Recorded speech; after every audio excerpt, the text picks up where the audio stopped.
Olá, sejam todos bem-vindos, bem-vindas a mais um resumão para o concurso da Prefeitura de Mogi para o cargo de PEB 1. Nós estamos fazendo aqui na Probate um resumão de cada um dos blocos dos autores desse concurso para te ajudar nos seus estudos. E hoje, o bloco temático que nós vamos trabalhar é o bloco Diferentes Linguagens. Porém, eu dividi esse bloco em duas partes e hoje a gente vai trabalhar a parte 1. Por quê? Porque são os autores ligados à arte. Nesse bloco de diferentes linguagens, há realmente diferentes linguagens. Há autores sobre história, geografia, educação física. Então, eu separei hoje 3 autores que têm temas muito próximos, muito parecidos, que é o ensino da arte. E aí, nós vamos então subdividir esse bloco. Hoje apenas com os autores de arte e no próximo resumão iremos trabalhar as outras linguagens restantes. Vamos lá? Tenho certeza que vocês vão gostar. Então, os autores de hoje serão a Ana May Barbosa, a Miriam Celeste Martins e a Silvana Augusto. As três autoras, elas vão tratar do tema didática do ensino da arte. A minha proposta com vocês hoje é ampliar o repertório de vocês sobre cada um desses autores. E no final da aula, diferente do resumão anterior, onde eu fiz uma prova discursiva com vocês, ensinei a técnica, trabalhei algumas dicas, hoje eu vou fazer uma análise de uma questão objetiva que também pode te ajudar a analisar outras questões objetivas na hora da sua prova. O tema arte, ele não é um tema que costuma ser foco de uma prova discursiva de PEB 1 ou de educação infantil. Então, geralmente, as provas para esses cargos, elas costumam ter temas na discursiva ligados à alfabetização, ao ensino de matemática, à avaliação, à formação de professores, a temas um pouco mais gerais. Eu não acredito que seja um tema muito específico como arte, história e geografia. Mas claro que isso pode acontecer.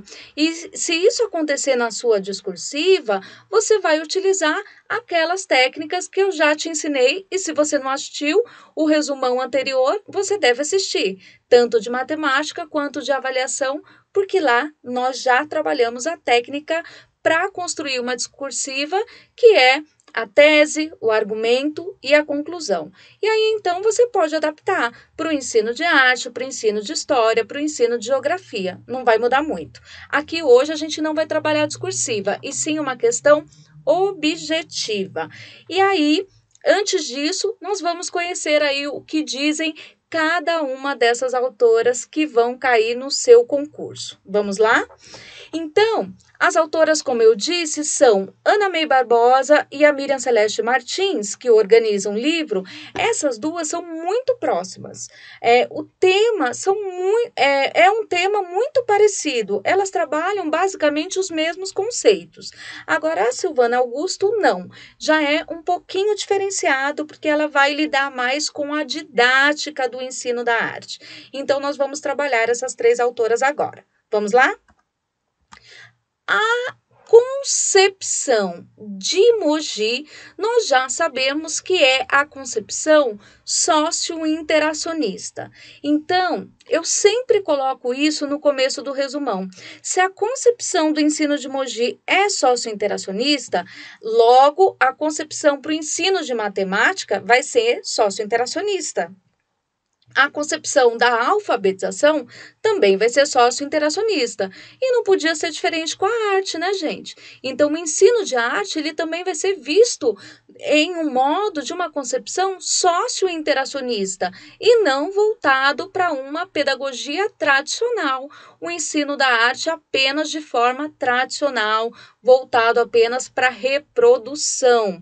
Então, quando eu penso em arte, isso é bem importante, porque isso te ajuda lá na hora de eliminar as alternativas da sua questão objetiva. Eu tenho que eliminar tudo aquilo que me indica a arte de um ensino mais tradicional e eu tenho que me direcionar a alternativas que busquem a arte numa concepção socio-interacionista. E o que é, então, uma concepção socio-interacionista? É uma concepção onde o menino, o sujeito, ele é ativo, ele levanta hipóteses, ele reflete, ele constrói o seu conhecimento. Nós já vimos isso nas aulas anteriores também.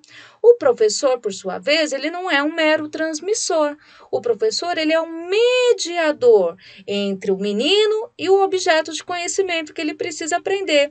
Ele provoca, ele desafia, ele valoriza os conhecimentos prévios que os meninos já têm, ele busca aquilo que o menino já sabe para ensinar aquilo que ele não sabe, ele promove um ambiente que seja adequado para a aprendizagem, ele organiza agrupamentos produtivos, ele respeita os diferentes ritmos de aprendizagem.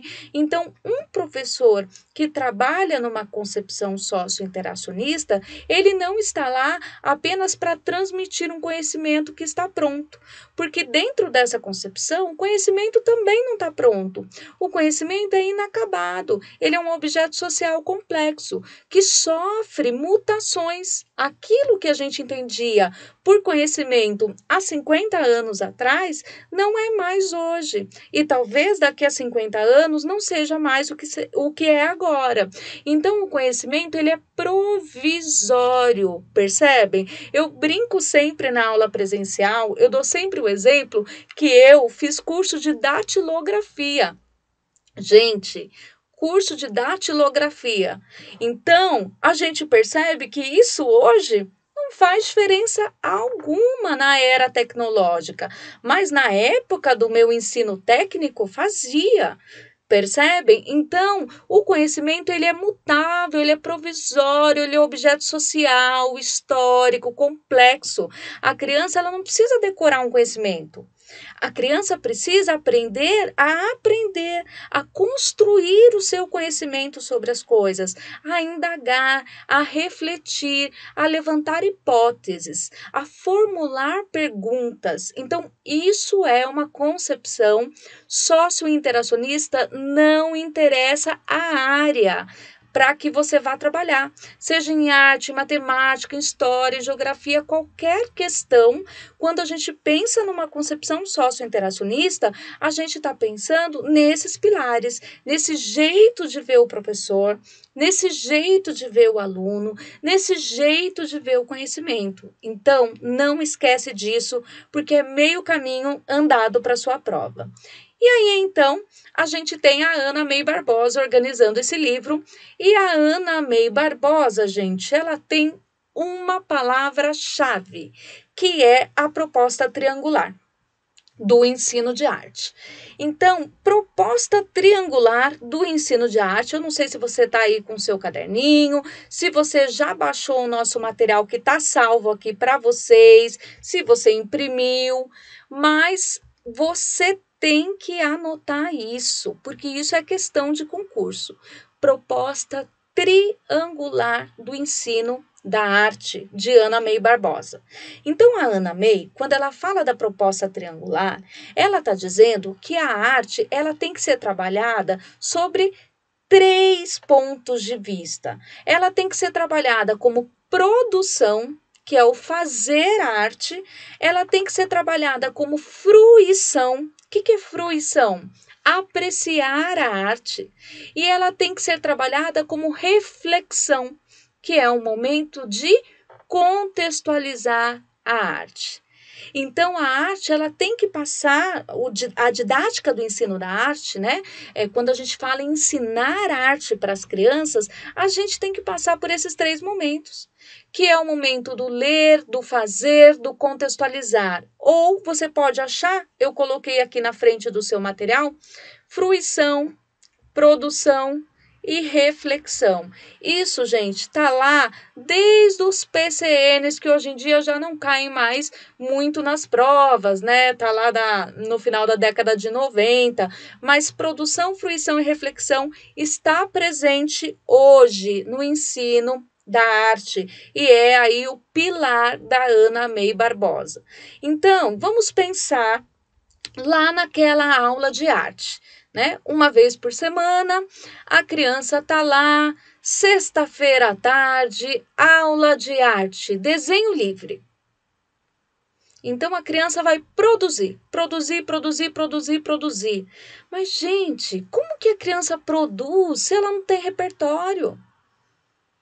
Aí não é produção, percebe? É só reprodução. Ah, eu não, eu sou super construtivista. Eu vou pedir para elas fazerem a releitura da Tarsila do Amaral. Quem nunca, não é, gente? A releitura ainda é a produção. É claro que é importante produzir, mas as crianças, elas precisam ter momento onde elas possam apreciar a arte. E não só produzir, ela precisa de repertório.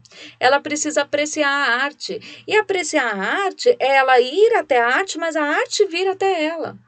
Percebe? E ela também precisa refletir sobre a arte, contextualizar. Mas quem foi a Tarsila?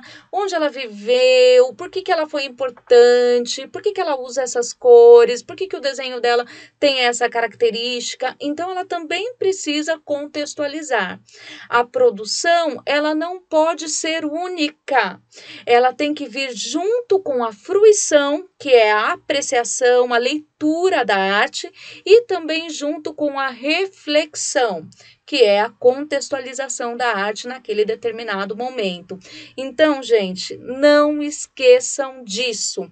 Quando eu falo de Ana May Barbosa, eu estou falando da proposta triangular. Na verdade, gente, quando eu falo de arte, eu estou falando da proposta triangular.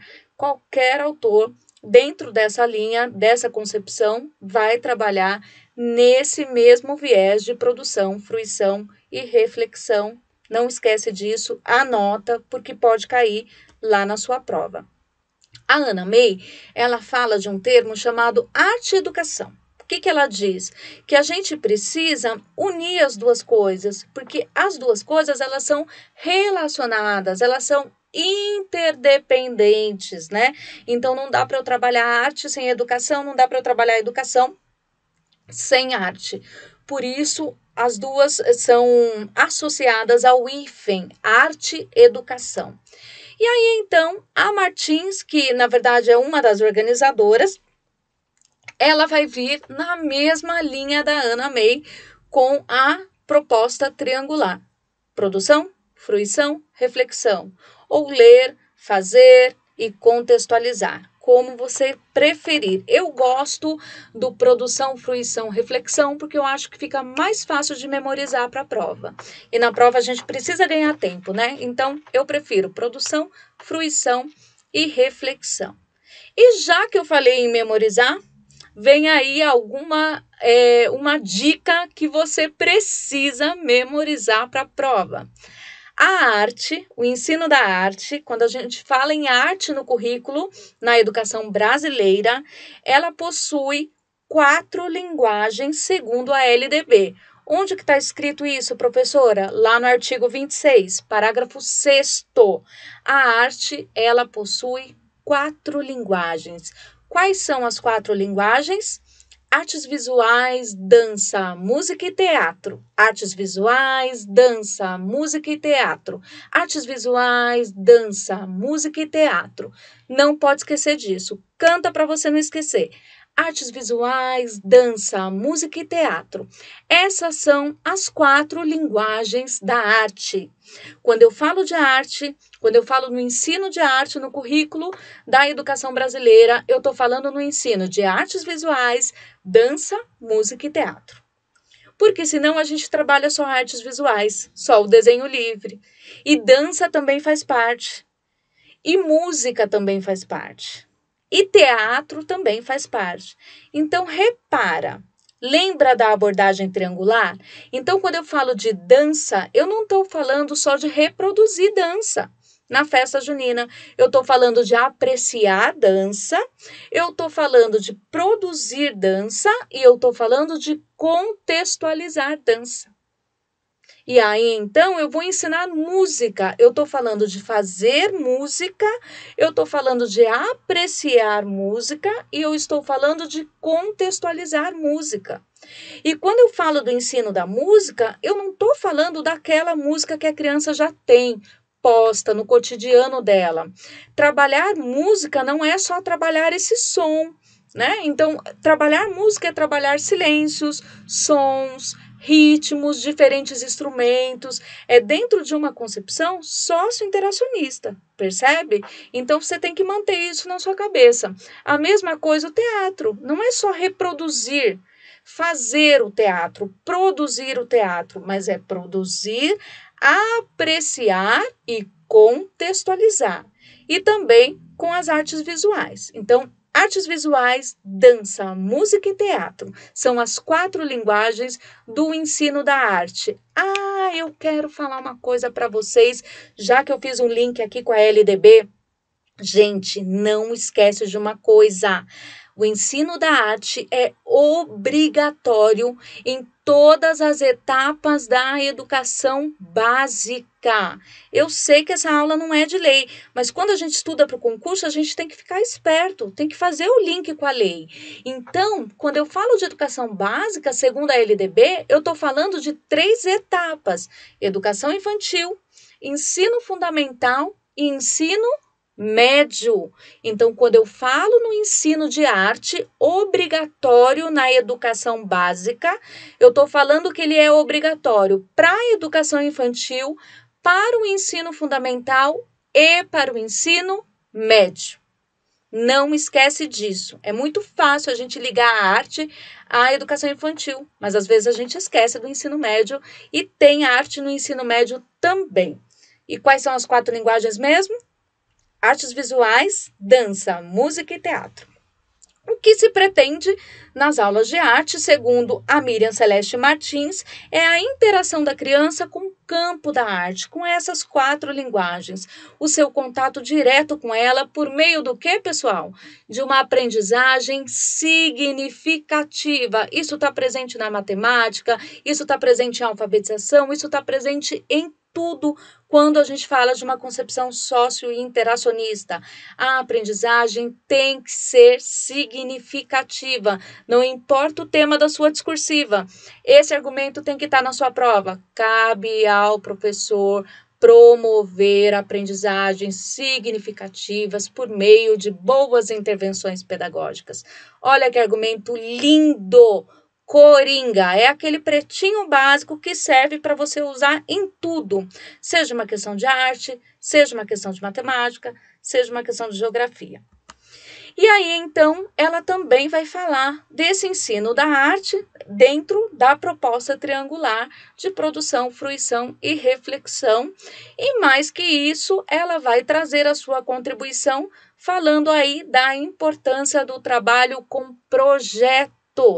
Então, se a gente fala de uma aprendizagem significativa, a gente fala de um ensino por projetos que busquem aí a formulação de problemas, a pesquisa, o levantamento de hipóteses, a interdisciplinaridade. Então, segundo a autora, transformar as atividades isoladas das aulas de arte em ensinar e aprender arte através de projetos, criando situações de aprendizagem através de sequências articuladas, continuamente avaliadas e replanejadas, pode se converter numa eficiente atitude pedagógica.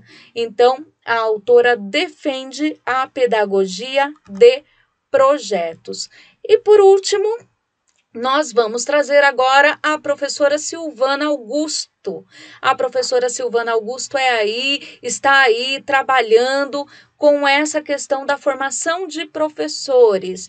Esse livro da professora Silvana Augusto, na verdade, ele surge, é o resultado da pesquisa de mestrado dela.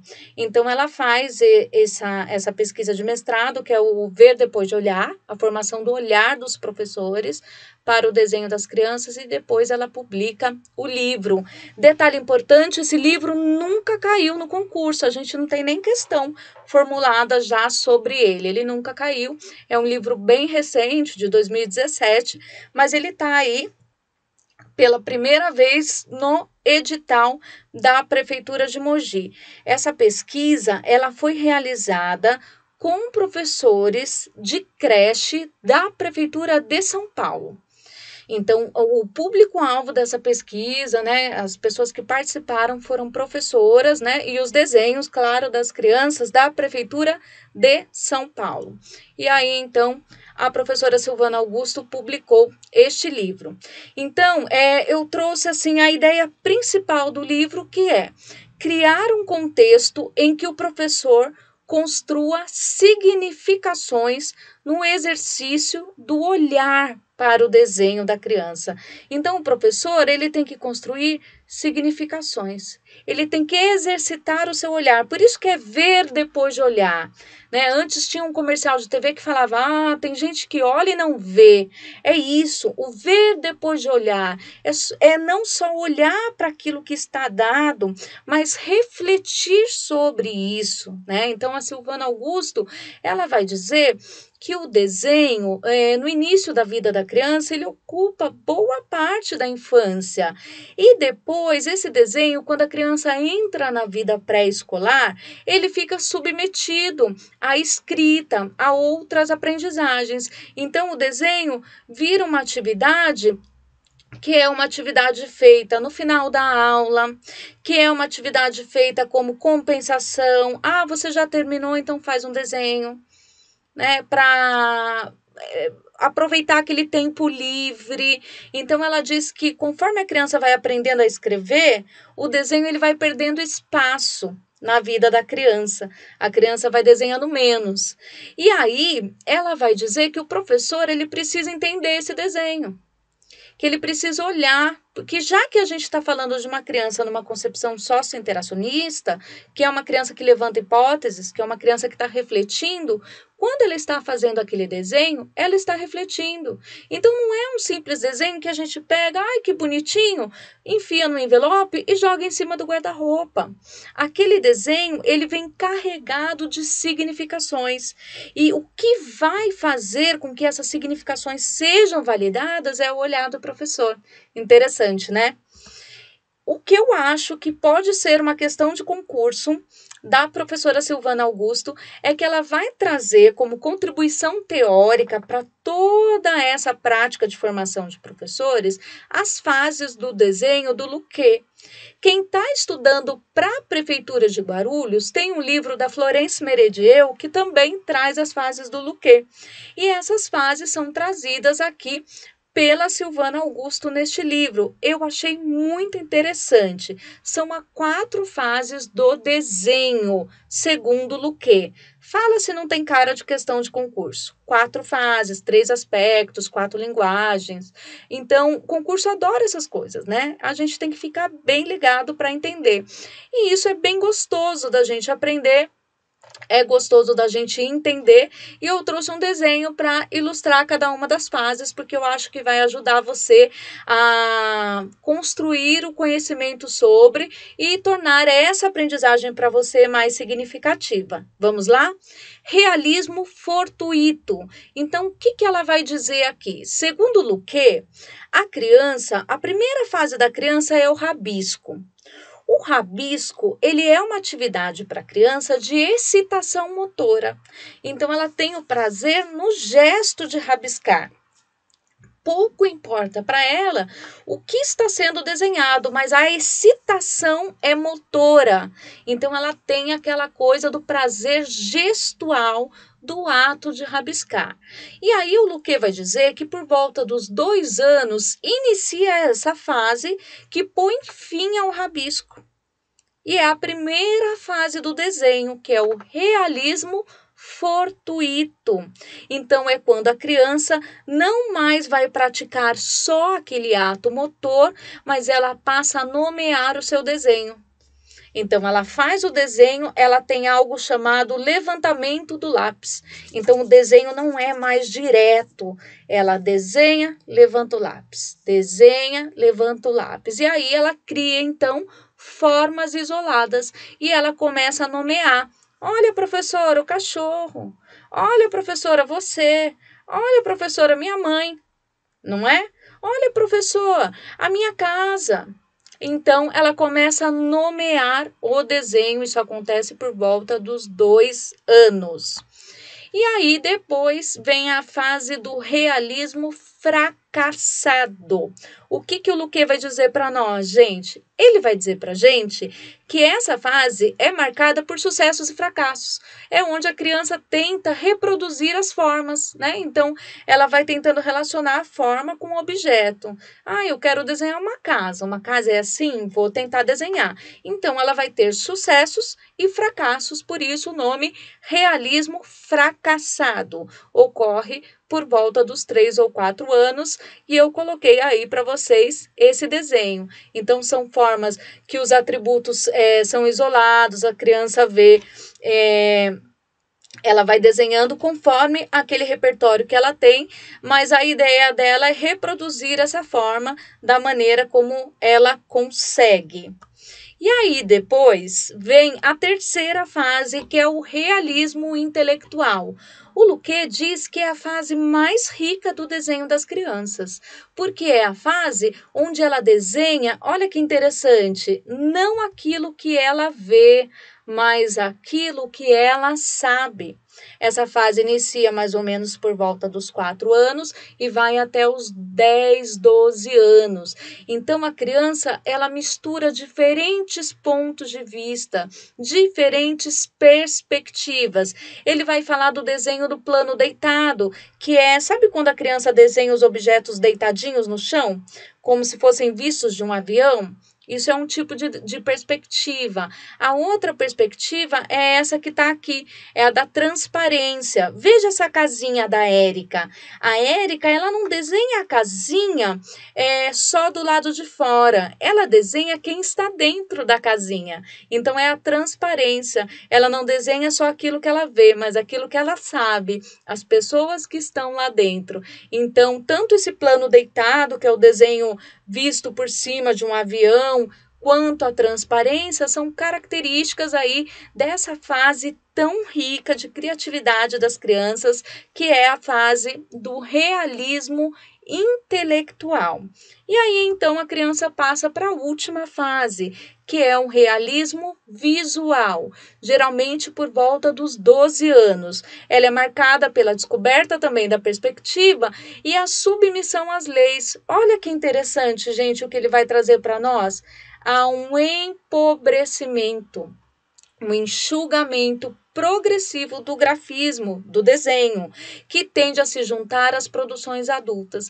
Então, a criança aqui, ela passa a reproduzir os desenhos adultos. Há um empobrecimento da sua criatividade. Percebe esse desenho? É um desenho mais comercial, né?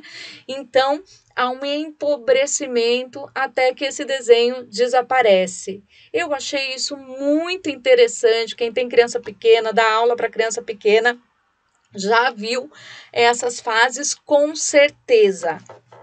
Interessante é que o Luquet fala para a gente que o realismo visual, hoje em dia, ele pode estar presente em crianças até com 8 anos. É claro que essa divisão por idade é para estudo, né, gente, para pesquisa, mas elas não são divisões que são fragmentadas, né?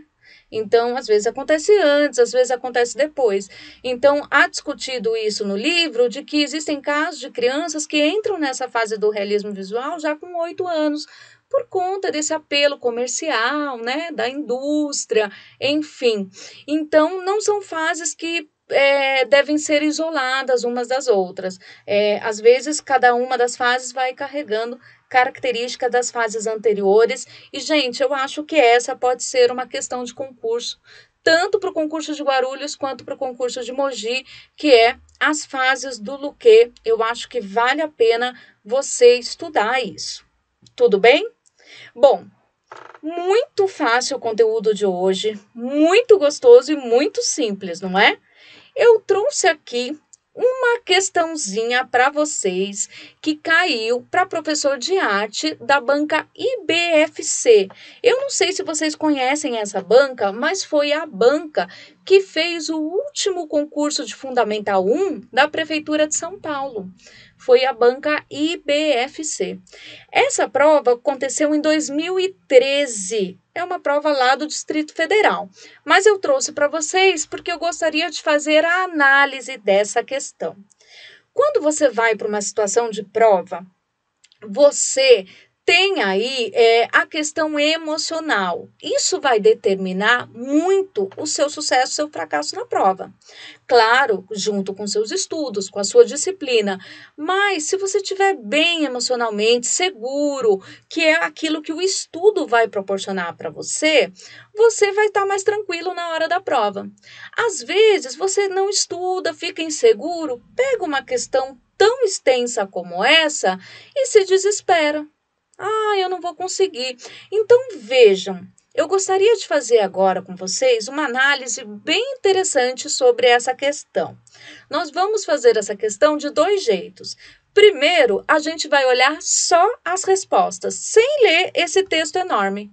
Vamos só para as respostas e a gente vai tentar analisar. É claro que aqui é segundo o que as autoras se referem, então eu não vou pegar uma que seja alternativa incorreta. Eu só quero que vocês olhem para as respostas e se lembrem da minha frase no início dessa aula, quando eu disse para você que não importa qual seja o assunto, você tem que ter na sua cabeça o que é uma concepção socio-interacionista, que tem um jeito de ver o aluno, que tem um jeito de ver o professor, que tem um jeito de ver o conteúdo. Então, se você for por essa perspectiva aqui, você já consegue achar a alternativa correta. Vamos ver? A técnica que você vai utilizar na sua prova objetiva, gente, é a técnica que eu sugiro para você. Claro, você pode utilizar outras, mas eu sugiro a técnica da eliminatória. Por quê? Porque você ganha tempo. É muito mais fácil você ganhar tempo para gastar esse tempo em outras questões mais complexas. Então, por eliminatória, você já consegue adivinhar aqui qual é a questão correta. Como nós vamos fazer? Pega aí o seu lápis e o seu material. Nós vamos eliminar todas as alternativas que nos remetem a uma pedagogia tradicional do ensino da arte. Então, tudo que for tradicional, a gente vai eliminar. Vamos lá? Alternativa A. Podem oferecer modelos determinados. Então, se eu falo no ensino da arte com um modelo determinado, um desenho mimeografado, mimeografado não usa mais, né? Um desenho impresso, um desenho pronto, para que este aprendiz siga estritamente a direção que o professor apontar, assim ele não corre o risco de se manifestar, criando constrangimento para ambas as partes. Então, olha quantas palavras aqui que nos indicam uma pedagogia tradicional. Modelo determinado, seguir a direção que o professor aponta, não se manifestar para não criar constrangimento. Então, obviamente, essa alternativa tem que ser eliminada porque não é uma concepção socio-interacionista. Vamos olhar a B. É preciso abrir espaço para que possa desvelar o que pensa, sente e sabe. Abrir espaço, ampliando a sua percepção para uma compreensão de mundo mais rica e significativa. Alguma palavra aqui te remete à pedagogia tradicional? Abrir espaço para o que pensa, o que sente e o que sabe. Ampliar a percepção, compreensão do mundo e aprendizagem significativa. Professora, essa tá legal. Então, vamos deixar ela aqui de ladinho. Vamos para a próxima. Seguir padrões já experimentados e sedimentados. Padrões. Da chamada metodologia tradicional é seguramente a opção mais coerente. Então, eu estou falando que o tradicional é mais coerente, eu não preciso nem perder tempo de ler o resto. Percebe? Você ganha tempo. Seguir padrões determinados na metodologia tradicional, acabou, risca. Vamos para a próxima. Jamais se devem abrir espaços para que o aprendiz se manifeste nas aulas de arte. Então, eu também não preciso ler o resto. Gente, geralmente essas questões nunca, sempre, jamais não são questões dos autores. Dificilmente um autor, ele faz uma pesquisa por anos e escreve: jamais o aluno vai aprender assim. Ele sempre vai defender um ponto de vista. Certamente os alunos deverão aprender melhor dessa maneira, segundo tal, tal e tal. Então, fujam dessas palavras muito radicais, jamais, nunca, sempre. E aí ficou muito fácil, porque só tem a alternativa B como a alternativa que nos remete a uma aprendizagem significativa. Percebe? Então, é claro que a alternativa B é a alternativa correta. Vocês perceberam que a gente não leu a questão? A gente conseguiu responder apenas utilizando esse comparativo do que é uma pedagogia tradicional e do que é uma pedagogia numa concepção socio-interacionista. Então, só nesse paralelo a gente já conseguiu responder. Ah, professora, mas essa estava muito fácil. Sim, muitas vezes não é isso que acontece. Muitas vezes tem 3 absurdas e você sempre fica em dúvida de 2. Essa daqui é um tipo de questão mais simples que eu trouxe para ajudar vocês a localizar palavras que nos remetam a essa pedagogia tradicional. Então, é um jeito de eliminar. É claro que a gente precisa treinar. Então, a gente tem que fazer isso sempre. Você gostou? Ficou com gostinho de quero mais dessa aula? Então, eu vou falar uma novidade para vocês. Nós estamos preparando uma aula apenas com questões comentadas dos autores de Mogi e de Guarulhos. Então, será uma aula sem a parte teórica, mas onde eu vou fazer essas análises de questões como essa, mas também questões onde a gente fica em dúvida de 2, questões de verdadeiro e falso, ou seja, diferentes questões sobre os diferentes autores para te ajudar a estudar e ter mais segurança para fazer essa prova que está chegando já já. Gostou? Então ativa aí o sininho para você receber a notificação da nossa próxima aula de questões comentadas para a Prefeitura de Mogi e Prefeitura de Guarulhos. Compartilhe esse vídeo com todo mundo que está estudando. Muito obrigada. Não se esqueçam que nós temos o curso completo na nossa plataforma EAD.